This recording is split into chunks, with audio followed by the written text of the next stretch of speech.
Subscribe कीजिए हमारे channel को और बेल आइकॉन को दबाइए हमारी लेटेस्ट वीडियो सबसे पहले देखने के लिए। अब इसी प्रश्न को हम लोग तृतीय विधि अर्थात तीसरे विधि से हल करेंगे। इन संख्याओं को दशमलव में परिवर्तित कर लेंगे। आप लोग यहाँ पर ये देख सकते हैं कि ये भिन्न संख्या नहीं है, तो हम लोग यदि 2 को 2/1 लिखें और 3/1 लिखें तो अगर हम इसका इसमें भाग दें तो भी 2 ही प्राप्त होता है, अगर इसका इसमें भाग दें तो भी 3 ही प्राप्त होगा। यदि नीचे 1 न होता तो हम जो संख्या यहाँ पर होता उन संख्याओं से इसमें भाग देते हैं। अब भाग दे करके हम लोग यहाँ पर दशमलव की संख्याएं प्राप्त कर लेते हैं। अब यहाँ पर हम लोग क्या देख रहे हैं कि यहाँ पर 2 ही है और 3 ही है। यदि नीचे 1 लिख करके भाग दे तो 2 और 3 ही प्राप्त होंगे। इस प्रकार इसके आगे की संख्या हम लोग को मिल सकती है 2.1 जो 2 से बड़ी है और 3 से छोटी है।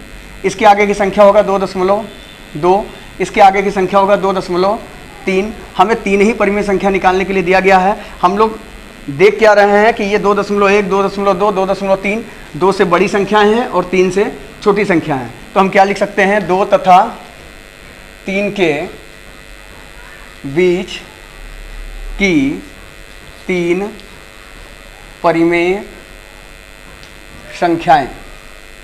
ये सभी संख्याएं शांत दशमलव संख्याएं हैं और सभी शांत दशमलव संख्याएं परिमेय संख्याएं कहलाती हैं। तो हमारा ये भी उत्तर बिल्कुल सही है। अब सपोज कीजिए कि यदि यहाँ पर पूर्ण संख्या न दिया होता, कोई अन्य संख्या दिया होता, जैसे सपोज कीजिए कि 1/2 तथा 3/5 ये 2 संख्याएं दी गई हैं। यदि इन 2 संख्याओं के बीच में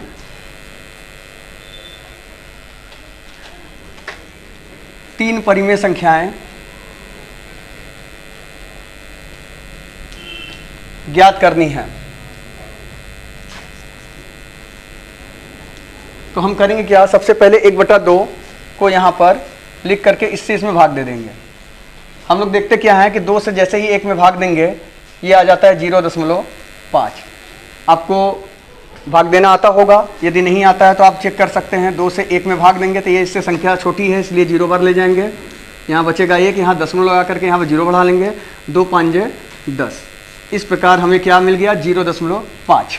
ये पहली संख्या का दशमलव निरूपण हो गया। दूसरी संख्या का दशमलव निरूपण अगर हम लोग करना चाहें तो 3/5 इसका इसमें भाग दें तो ये आ जाएगा 0.6।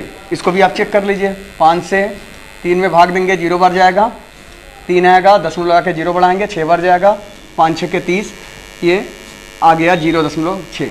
अब आप लोग को समझ में आ चुका होगा कि 1/2 को दशमलव में बदले तो 0.5 आया और 3/5 को दशमलव में बदले तो 0.6 आया। अब हम लोग क्या कर सकते हैं, 1/2 और 3/5 के बीच 3 परिमेय संख्याएं ज्ञात कर सकते हैं। कैसे, 1/2 से बड़ी संख्या हम लोग को निकालना होगा तो 0.5 के आगे 0.51 लिख देंगे। इससे बड़ा 0.52, इससे बड़ा 0.53। ये 3 परिमेय संख्याएं निकल गई जो कि 0.5 से बड़ी है और 0.56 से छोटी है। इस प्रकार 1/2 और 3/5 के बीच में 3 परिमेय संख्याएं ये प्राप्त हो गई। अब आपको समझ में आ चुका होगा कि यदि ये भिन्न संख्या दिया हो तो भी हम लोग परिमेय संख्याएं कितनी आसानी से निकाल सकते हैं। यदि भिन्न संख्या नहीं है, पूर्ण संख्या है, तो उसके लिए हमने अभी पीछे कैलकुलेशन करके बताया था।